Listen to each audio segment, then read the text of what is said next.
Hi, welcome to Mend. My name is Julie, and today we're here with Mark McMurrey. Hi, Mark. Good morning. Happy to be here. Good morning. Thank you for being here. Mark, can you tell me the first time you were exposed to mental health, or you started to understand what mental health, mental illness is? You know, when I was an adolescent, I had a couple of family members that had some substance abuse issues which required hospitalization. So I think most people would say that falls under the umbrella of mental health issues.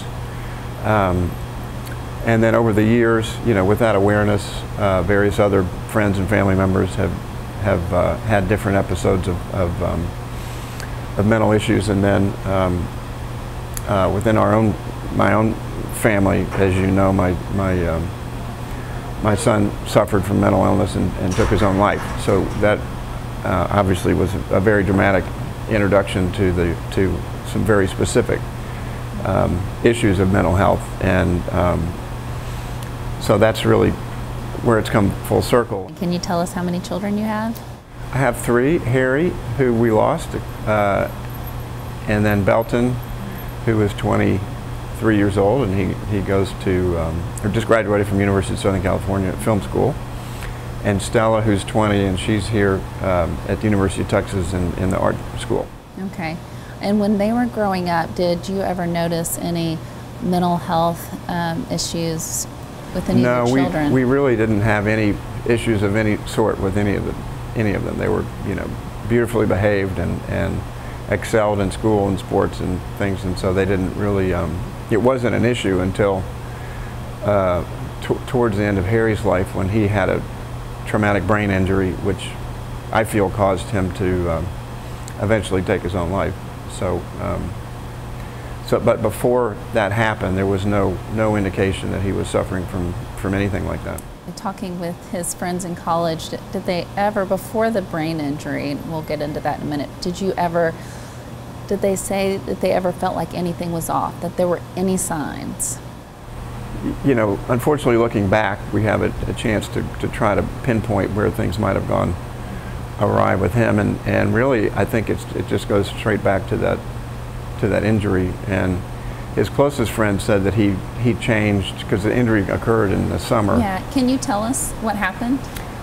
Yeah, Harry actually worked among other things, he worked as a cowboy down on the family ranch, and they were herding. Or actually, they were working calves, and which can be dangerous because the calves can run you into. So what happened with him is he was run into a fence post, and had a concussion. But you know, it wasn't a concussion where he spent overnight in the hospital. He did have a day or so where he was not incapacitated, but he was quiet, but nothing as dramatic as for him to be in the hospital overnight. And how long after that incident was it until he came home to? So that was in June. His friends did say that he seemed off when he got back to school in August. He came back for his senior year at Swanee. Did they say what off looked like?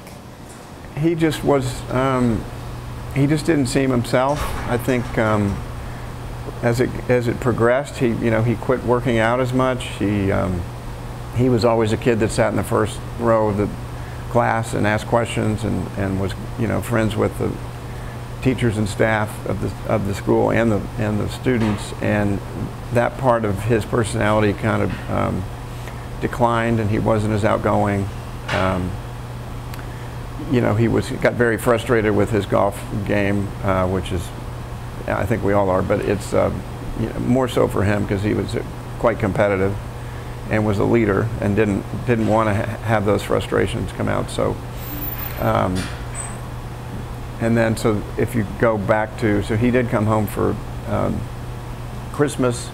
Everything seemed okay, and then really the first week of February of his senior year, he called me and said, I can't stay here another day. First of all, you call the psychiatrist and say, what do we do here?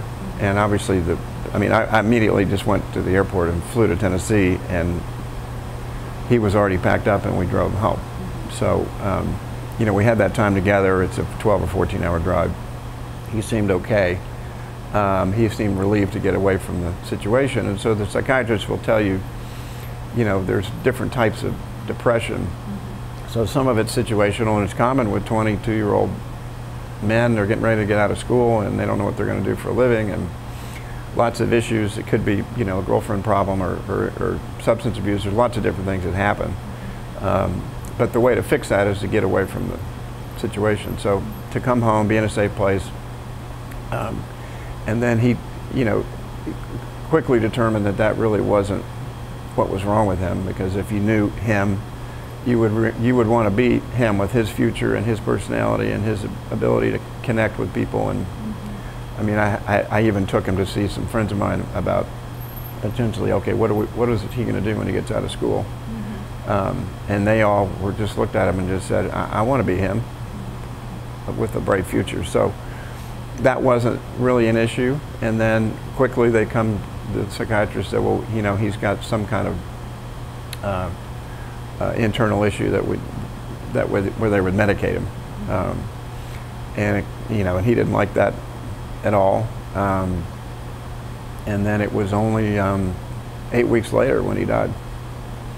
So as you can imagine, there aren't words in our language that can describe the frustration that our family has in knowing that we didn't really have a chance to help him. So I mean, short of hospitalization, which certainly was an option, but you know, even the psychiatrist would have told you that Harry was not on the radar of someone that would hurt himself. So you know, that as we've discussed many times, it's also really tricky. Well, tricky doesn't cover it either, you know, and this is why we're having this discussion, because people that certainly there's different ways that children, people end up, you know, in a depressed state. So that's what makes it difficult to diagnose sometimes. But you know, when it happens, it's all hands on deck. Harry's case is a little different because it's not a chronic case, and I know you'll have people to talk to that have people that have had chronic mental illness, which is quite different than what we've dealt with.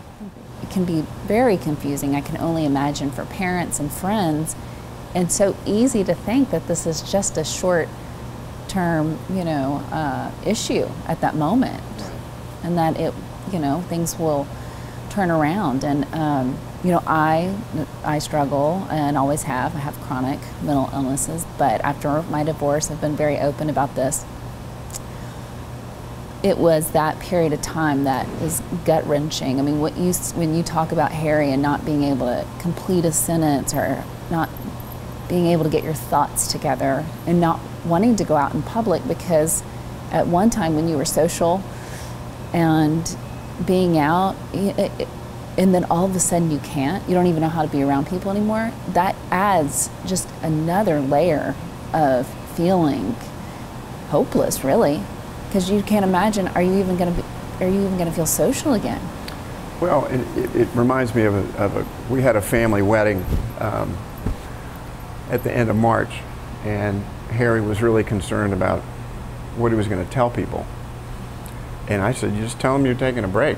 I mean, there's a lot of people that you know, they hit the wall in college, and they just can't, they don't want to be in school, and they feel like they're wasting their time, and they want to go do something else. And I said, just everybody in your family loves you, and we have a very big family. We spend a lot of time together, and nobody's going to say anything about somebody missing a semester or anything.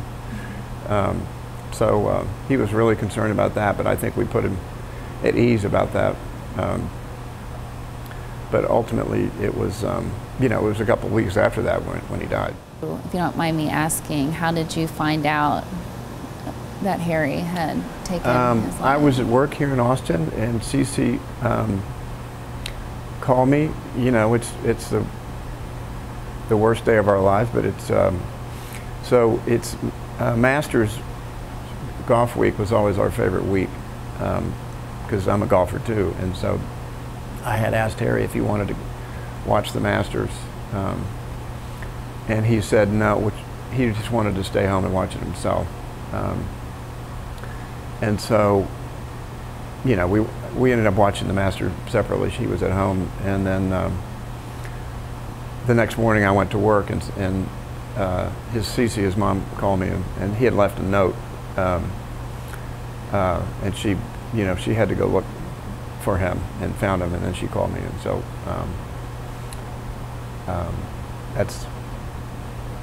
that's what happened. And then it's, you know, you pick yourself up, and you know, I just remember collapsing on the floor, and then I just had to get out of my office. I was lucky in the sense that my friend Tom Pickens, who I worked with in this at the time, he had lost his son a couple of years before, and so, you know, I just went home, and I knew that, you know, this switch goes off. I went home and collected. I knew I was going to be having to go to a funeral, and I was going to be, because everything was going to happen in Fredericksburg, which is 70 miles from here, and I was going to need clothes, and you know, go grab the stuff and start. So the first thing I did is I called Tom, who was, you know, he knows exactly the way I feel, and he was like, I'm going to, you know, you can't drive there by yourself, and I was halfway there, so it was like, and then I called another friend who had lost a daughter under similar circumstances a couple of years before, and just said, you know, what do I do?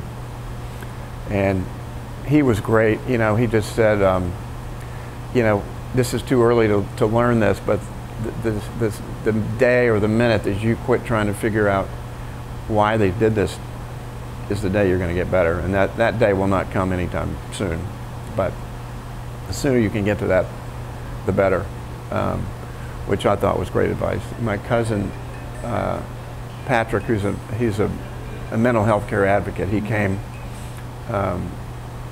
to the service and was here for a few days, but I was getting ready to, you know, nobody wants to give their own child's eulogy, and I was getting ready to do that, and I wasn't sure I was going to be able to do it physically, so I had written it all down, and I was going to give it to